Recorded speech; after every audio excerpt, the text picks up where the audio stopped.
Hello everyone, welcome to my channel. In this video we are going to discuss about process of training. Process of training आपके human resource management का एक important topic है। तो इस video में हम सारे के सारे स्टेप्स को एकदम डिटेल में स्टडी करने वाले हैं। तो सबसे पहले हम बात करेंगे ट्रेनिंग की। ट्रेनिंग का मतलब क्या होता है? एम्प्लॉयज़ को नई स्किल्स एंड नॉलेज प्रोवाइड कराना, ताकि वो अच्छे से एफिशिएंटली एंड इफेक्टिवली अपनी जॉब को परफॉर्म करें और ऑर्गेनाइजेशन के ऑब्जेक्टिव्स को अचीव करने में हेल्प करें। तो जो ट्रेनिंग है वो बहुत ज़्यादा इंपॉर्टेंट एस्पेक्ट है किसी भी ऑर्गेनाइजेशन के लिए, बिकॉज जो हमारे एम्प्लॉयज़ होते हैं उनकी परफॉर्मेंस ट्रेनिंग ही डिटरमाइन करते हैं। जितनी अच्छे से हम उनको नॉलेज एंड स्किल्स प्रोवाइड कराएंगे उतने ही अच्छे से वो अपना काम परफॉर्म करेंगे। और एम्प्लॉयज़ की परफॉर्मेंस के ऊपर ही हमारे ऑर्गेनाइजेशन की परफॉर्मेंस डिपेंड करती है, जिसको एक्सप्लेन करने की आई थिंक कोई नीड नहीं है। जो ऑर्गेनाइजेशंस होते हैं वो ट्रेनिंग को एक ग्रेट अटेंशन पे करते हैं, बिकॉज ट्रेनिंग बहुत ज़्यादा इंपॉर्टेंट होती है। जो ट्रेनिंग का जो काम है वो mainly human resource management department का होता है, बिकॉज हम ह्यूमन रिसोर्स मैनेजमेंट ही स्टडी करते। तो ये जो काम है मेनली आपके ह्यूमन रिसोर्स मैनेजमेंट डिपार्टमेंट का होता है। जो ह्यूमन रिसोर्स मैनेजमेंट डिपार्टमेंट होता है वो सबसे पहले जो है नीड एनालाइज करता है कि ट्रेनिंग की क्या क्या रिक्वायरमेंट है ऑर्गेनाइजेशन के ऑब्जेक्टिव्स को अचीव करने के लिए। Then training objectives, training policies, strategies वगैरह हम लोग बनाते हैं। फिर एक ट्रेनिंग प्रोग्राम डिज़ाइन करा जाता है और ट्रेनिंग एक्चुअल में कंडक्ट करी जाती है। उसके बाद हम फॉलो अप करते हैं, मीन्स हम लोग चेक करते हैं कि जो हमने डिजायर्ड परफॉर्मेंस रखी थी, जो हम लोग अचीव करना चाहते हैं, वो हमने अचीव किया है या फिर नहीं किया है। सो स्टार्ट करते हैं process of training. Firstly identifying training needs, means training needs को आइडेंटिफाई करा जाएगा। Then setting training objectives and policy, उसके बाद training objectives, training policy, strategies वगैरह हम लोग सेट करेंगे। Then designing training programme, means training programme यहाँ पे डिजाइन करा जाएगा। Conducting the training, training actual में कंडक्ट करी जाएगी।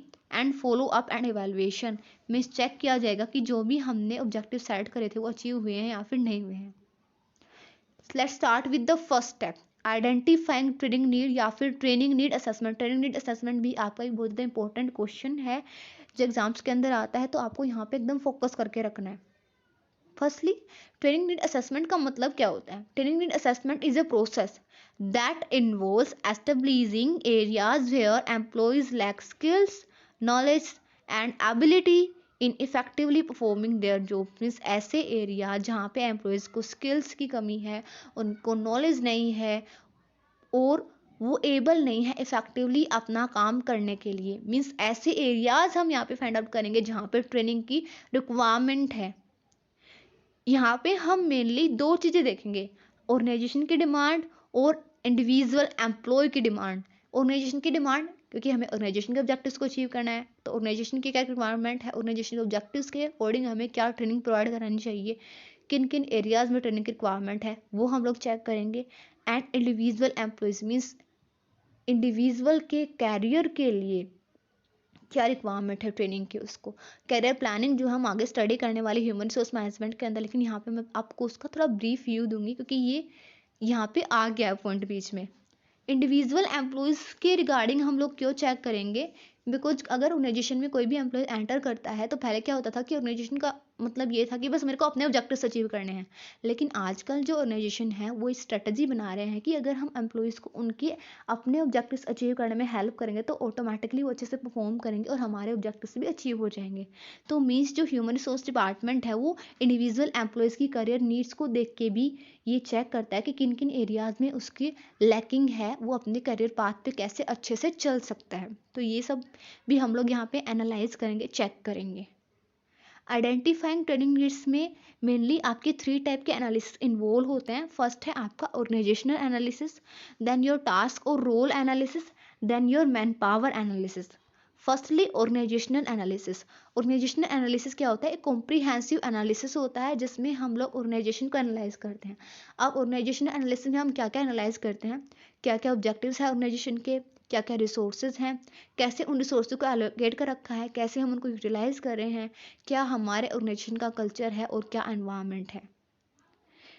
तो यहाँ पे मेनली आपके 4 टाइप के एनालिसिस होते हैं। एनालिसिस ऑब्जेक्टिव्स मीन्स हम लोग ऑर्गेनाइजेशन के ऑब्जेक्टिव्स को एनालाइज करेंगे, क्या हमारे short term and long term objective हैं, क्या हमारे ऑपरेशनल परफॉर्मेंस ऑब्जेक्टिव्स है, मीन्स हम लोग ऑपरेशनली कितना काम करना चाहते हैं या फिर हम मार्केट में कितनी वैल्यू अचीव करना चाहते हैं, ये सब कुछ हम लोग यहाँ पे चेक करेंगे।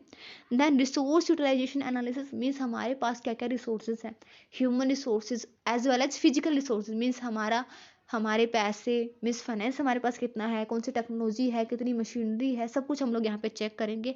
कैसे हमने उनको यूटिलाइज कर रखा है, कैसे हमने उनको रिसोर्स को एलोकेट कर रखा है, ये सब कुछ एनालाइज करेंगे।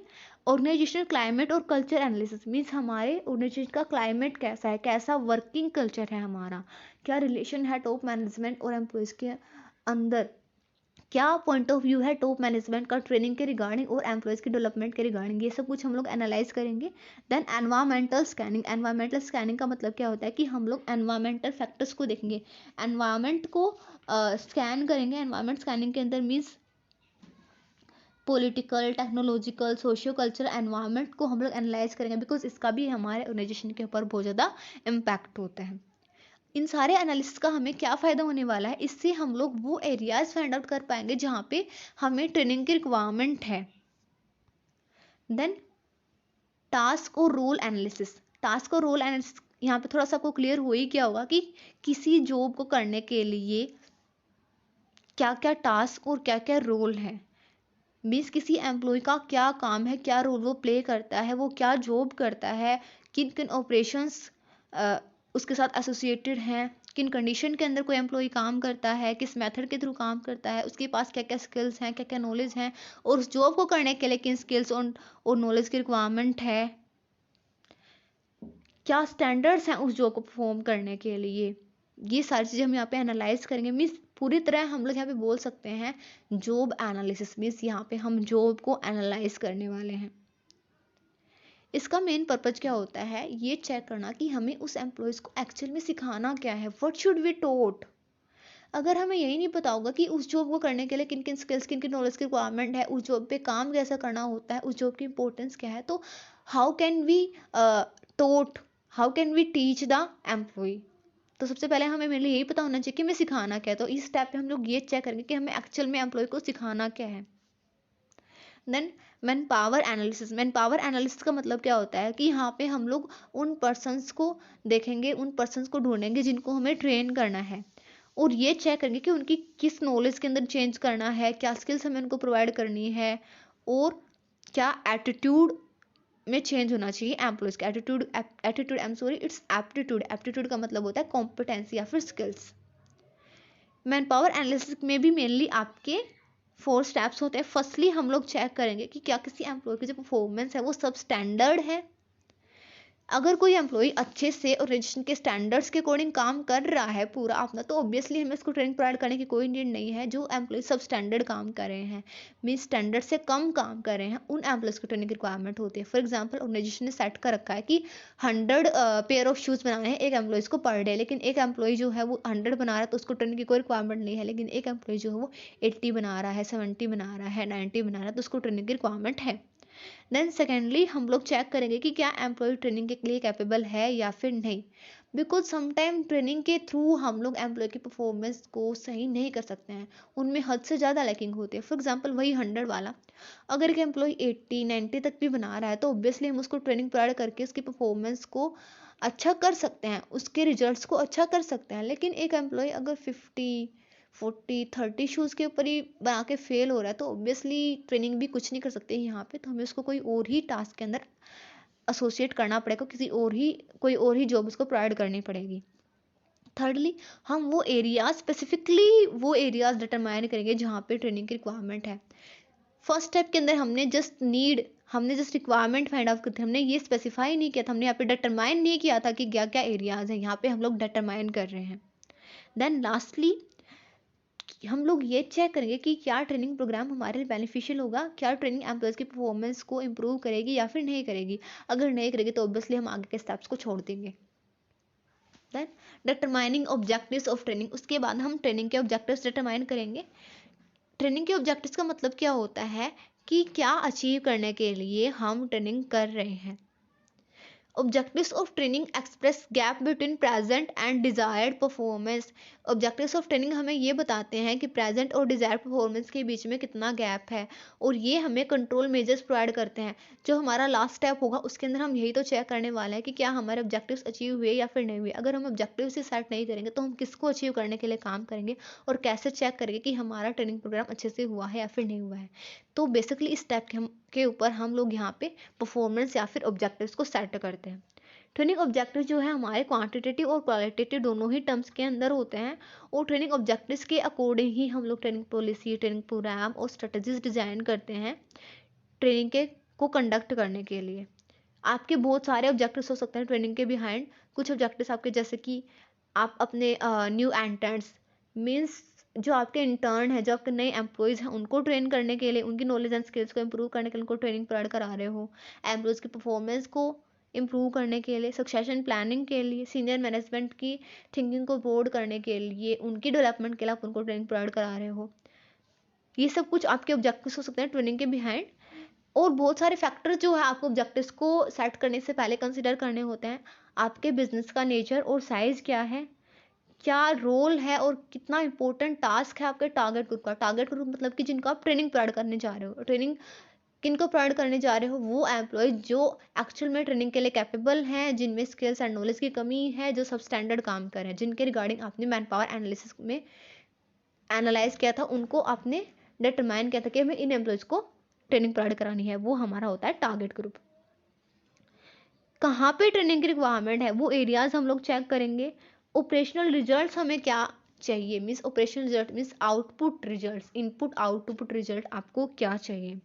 Indicator should be decided. Indicator means क्या आपका इंडिकेटर होगा जिसके थ्रू आप मेजर करोगे current performance and desired performance के अंदर। फॉर एग्जाम्पल आपने ये रख दिया है कि अगर एक दिन के अंदर 1 lakh pair of shoes produce होते हैं तो हमारे ऑब्जेक्टिव्स अचीव हो गए, तो ये आपका इंडिकेटर होगा कि कितना अच्छे से आपका ट्रेनिंग प्रोग्राम एग्जीक्यूट हुआ है और कितना हमने अपने ऑब्जेक्टिव्स को अचीव किया है।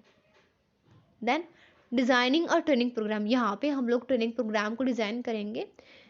ट्रेनिंग प्रोग्राम को डिज़ाइन करने में आपको यहाँ पे क्या क्या करना है, आपको यहाँ पे स्ट्रेटेजी बनानी है। ट्रेनिंग प्रोग्राम को डिज़ाइन करने के लिए मेनली आपको यहाँ पे ट्रेनिंग पॉलिसी यहाँ पे डिज़ाइन करनी है। ट्रेनिंग पॉलिसी या फिर ट्रेनिंग प्रोग्राम जो है हम ऑर्गेनाइजेशन के ऑब्जेक्टिव्स के अकॉर्डिंग बनाएंगे, जो ऑब्जेक्टिव्स हमने सेकंड स्टेप के ऊपर सेट किए थे। ट्रेनिंग पॉलिसी जो है वो हमें बताती है कि टॉप मैनेजमेंट का क्या पॉइंट ऑफ व्यू है ट्रेनिंग के रिगार्डिंग, और क्या क्या हमारी पॉलिसीज़ हैं, क्या क्या हमारी रूल रेगुलेशन है जिनके अंदर हमें ट्रेनिंग प्रोग्राम को एग्जीक्यूट करना है। फर्स्टली यहाँ पे बहुत सारे इश्यूज होते हैं। फर्स्टली एक्सपेक्ट रिजल्ट्स, क्या रिजल्ट्स हमें चाहिए वो हम लोग चेक करेंगे। रिस्पॉन्सिबिलिटी, किसकी रिस्पॉन्सिबिलिटी है ट्रेनिंग प्रोग्राम के एग्जीक्यूशन के लिए, ट्रेनिंग प्रोग्राम के लिए, ट्रेनिंग के लिए। प्रायोरिटीज़, किनको हम प्रायोरिटी देंगे ट्रेनिंग के अंदर, ओल्ड एम्प्लॉयज़ को, सीनियर्स को, किनको हम प्रायोरिटी देने वाले हैं। टाइप ऑफ ट्रेनिंग रिक्वायर्ड, किस टाइप की ट्रेनिंग की रिक्वायरमेंट है। इंटर्नशिप ट्रेनिंग की रिक्वायरमेंट है, रिफ्रेशर ट्रेनिंग की रिक्वायरमेंट है, रेमेडियल ट्रेनिंग की रिक्वायरमेंट है। टाइम एंड प्लेस, किस टाइम पे हम ट्रेनिंग प्रोवाइड कराएंगे और क्या place, on the job training होगी, ऑफ द जॉब ट्रेनिंग होगी, ऑर्गेनाइजेशन के अंदर होगी, ऑर्गेनाइजेशन के बाहर होगी, किसी फॉरेन कंट्री के अंदर होगी, कहाँ ट्रेनिंग होगी। मेथड ऑफ ट्रेनिंग, किस मेथड के थ्रू हम लोग ट्रेनिंग प्रोवाइड कराएंगे। इंटर्नशिप ट्रेनिंग प्रोवाइड कराएंगे, on the job training provide कराएंगे, off the job training provide कराएंगे, इन बास्केट एक्सरसाइजेज होंगी, मैनेजमेंट गेम्स होंगे, क्या होने वाला है। पेमेंट टू बी मेड, क्या पेमेंट हम लोग करेंगे एम्प्लॉयज़ की ट्रेनिंग के दौरान या फिर ट्रेनिंग पीरियड के टाइम पे पेमेंट करेंगे या फिर नहीं करेंगे। ट्रेनीज को क्या पेमेंट करेंगे। आउटसाइड एजेंसीज और ट्रेनर टू बी एसोसिएटेड, किस आउटसाइड एजेंसी के थ्रू हम लोग ट्रेनिंग लेंगे, कौन ट्रेनर होने वाला है, ट्रेनर बाहर का कोई होने वाला है या फिर ऑर्गेनाइजेशन के अंदर का ही कोई होने वाला है। Relationship of training to company labour policy, company की लेबर पॉलिसी से ट्रेनिंग का क्या रिलेशनशिप है। तो ट्रेनिंग प्रोग्राम के डिजाइनिंग के लिए मेनली यहाँ पे 4 मेन स्टेप्स होते हैं। First, responsibility for training, then selecting and motivating the target group, preparing trainers, developing training package. सबसे पहले रिस्पॉन्सिबिलिटी फॉर ट्रेनिंग, जो ट्रेनिंग है वो एक स्ट्रेनियस का मतलब होता है भारी भरकम टास्क है। तो ये जो टास्क है आप किसी एक ही डिपार्टमेंट को नहीं सौंप सकते, बिकॉज बहुत ज़्यादा इंपॉर्टेंट होता है ये। तो only human resource management department की रिस्पॉन्सिबिलिटी नहीं होती है ट्रेनिंग। ये जो रिस्पॉन्सिबिलिटी होती है सबसे पहले तो आपके टॉप मैनेजमेंट की होती है, देन आपके ह्यूमन रिसोर्स मैनेजमेंट डिपार्टमेंट की होती है, उसके बाद आपके line supervisors, I am sorry it's line supervisors की होती है, एंड एम्प्लॉयज़ की। और आई थिंक मैंने इसको बुक में तो नहीं पढ़ा, ये जो रिस्पॉन्सिबिलिटी होती है वो कंसर्न डिपार्टमेंट की भी होती है। जैसे प्रोडक्शन डिपार्टमेंट के अंदर कोई एम्प्लॉय काम कर रहा है तो जो प्रोडक्शन डिपार्टमेंट है उसकी रिस्पॉन्सिबिलिटी भी होनी चाहिए उसकी ट्रेनिंग के लिए। Then selecting and motivating the target group, यहाँ पे हम लोग सिलेक्ट करेंगे क्या हमारा टारगेट ग्रुप है, किनको हमें ट्रेनिंग प्रोवाइड करानी है। हमें ओल्ड और न्यू एम्प्लॉयज़ को ट्रेनिंग प्रोवाइड करानी है, स्किल्ड और अनस्किल्ड एम्प्लॉयज़ को ट्रेनिंग प्रोवाइड करानी है, सुपरवाइजर्स को ट्रेनिंग प्रोवाइड करानी है, फिर एग्जीक्यूटिव्स को ट्रेनिंग प्रोवाइड करानी है। मीन्स किनको हमें ट्रेनिंग प्रोवाइड करानी है, क्या हमारा टारगेट ग्रुप रहने वाला है, किन मेथड के थ्रू हम लोग ट्रेनिंग प्रोवाइड कराएंगे, ये सब कुछ हम लोग चेक करेंगे। सब कुछ हम लोग प्रॉपरली डिसाइड करेंगे। Location, space, lighting, ventilation, furniture, सब कुछ हम लोग अच्छे से सेट करेंगे, अच्छे से करेंगे। पार्टिसिपेशन मीन्स कितना अच्छे से हमारे एम्प्लॉयज़ वहाँ पे पार्टिसिपेट कर सकते हैं, उनका मैक्सिमम पार्टिसिपेशन हम लोग इंश्योर करेंगे।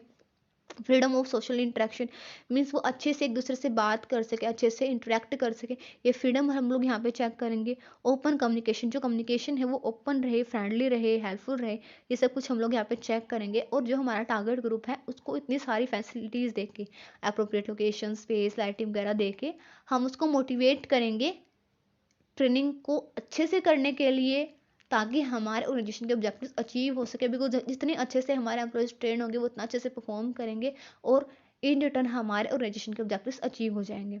देन प्रिपेयरिंग ट्रेनर्स का मतलब क्या होता है, यहाँ पे हम लोग वो इंस्ट्रक्टर या फिर हम बोल सकते हैं रिसोर्स पर्सन, ट्रेनर, उनको हम लोग डिसाइड करेंगे जो हमारे एम्प्लॉयज़ को ट्रेन करने वाले हैं। डेवलपिंग ट्रेनिंग पैकेज का मतलब क्या होता है, हमने इंस्ट्रक्टर को तो डिसाइड कर लिया, लेकिन हमने ये तो कभी भी कहीं पे नहीं बताया कि हमें एम्प्लॉयज़ को सिखाना क्या है। जैसे आप पढ़ते हो तो आपका यहाँ पे एक पूरा का पूरा कोर्स होता है। जैसे ह्यूमन रिसोर्स मैनेजमेंट के अंदर आपका लिखा गया है, फर्स्ट यूनिट के अंदर आपको ये पढ़ना है, सेकंड यूनिट के अंदर आपको ये पढ़ना है। तो यहाँ पे भी हम ट्रेनर को और ट्रेनीज को ये बताते हैं कि आप क्या सीखने वाले हो और आपको क्या सिखाना है अच्छे से, क्या कंटेंट रहने वाला है ट्रेनिंग का, क्या क्या मटेरियल यूज़ होने वाला है, क्या मेथड्स होने वाले हैं। तो ये सब कुछ हम लोग यहाँ पे सेट करते हैं, ट्रेनिंग पैकेज को डेवलप करते हैं। देन कंडक्टिंग द ट्रेनिंग, अब यहाँ पे ट्रेनिंग एक्चुअल में कंडक्ट होती है जब हमने सब कुछ अच्छे से डिसाइड कर दिया है, तो इट्स टाइम टू एग्जीक्यूशन। यहाँ पे जो ट्रेनर होता है वो डेमोन्स्ट्रेट करता है और एग्जाम्पल्स के थ्रू जो है बताता है नई नॉलेज एंड ऑपरेशंस को, एम्प्लॉयज़ को उन्हें काम करना एक्चुअल में सिखाता है। यहाँ पे जो है आपकी कुछ एसेंशियल्स हैं, जैसे सारे के सारे जो टूल्स हैं, रिक्वायरमेंट है जिनकी ट्रेनिंग के लिए, वो सारे के सारे टूल्स अवेलेबल होने चाहिए। जो ट्रेनर है वो अच्छे से ऑडिबल होने चाहिए सभी एम्प्लॉयज़ को, अच्छे से वेंटिलेशन, लाइटिंग वगैरह सही सब कुछ प्रॉपर होना चाहिए, ताकि जो एम्प्लॉयज़ हैं वो अच्छे से अपने काम के ऊपर, अपनी ट्रेनिंग के ऊपर फोकस कर सकें। जो ट्रेनर होता है यहाँ पे वो पहले तो खुद काम करके दिखाता है, खुद स्किल्स और नॉलेज को एग्जीक्यूट करके दिखाता है किसी जॉब को परफॉर्म करने के लिए, एंड देन एम्प्लॉयज़ को बोलता है उस काम को करने के लिए।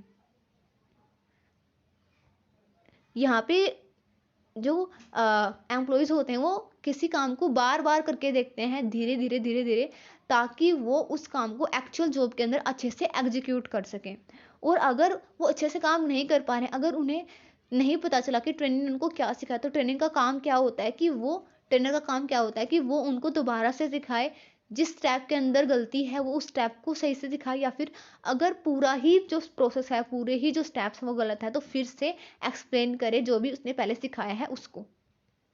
देन फॉलोअप ये सबसे मेन स्टेप होता है किसी भी प्रोसेस के अंदर। यहाँ पे हम लोग चेक करते हैं कितनी इफेक्टिवली हमारा ट्रेनिंग प्रोग्राम एग्जीक्यूट हुआ है, जो हमारे डिजायर्ड ऑब्जेक्टिव्स थे वो अचीव हुए हैं या फिर नहीं हुए हैं। फॉर एग्जांपल हमने सेट किया था 1 लाख पेयर ऑफ शूज जो है पर डे प्रोड्यूस होने चाहिए, लेकिन क्या 1 लाख हो रहे हैं, 1 लाख से ज़्यादा हो रहे हैं, फिर 1 लाख से कम हो रहे हैं, हम लोग यहाँ पे ये चेक करेंगे। अगर 1 लाख से ज़्यादा होते मीन्स हमने बहुत ज़्यादा इफेक्टिव ट्रेनिंग प्रोग्राम को एग्जीक्यूट कर दिया। अगर 1 लाख से कम रह रहे हैं मीन्स हमारा जो ट्रेनिंग प्रोग्राम था वो इफेक्टिवली एग्जीक्यूट नहीं हुआ है। Thank you all. Thank you for watching my video. If you like the video, don't forget to like, subscribe and comment on my channel. And also I like to be praised.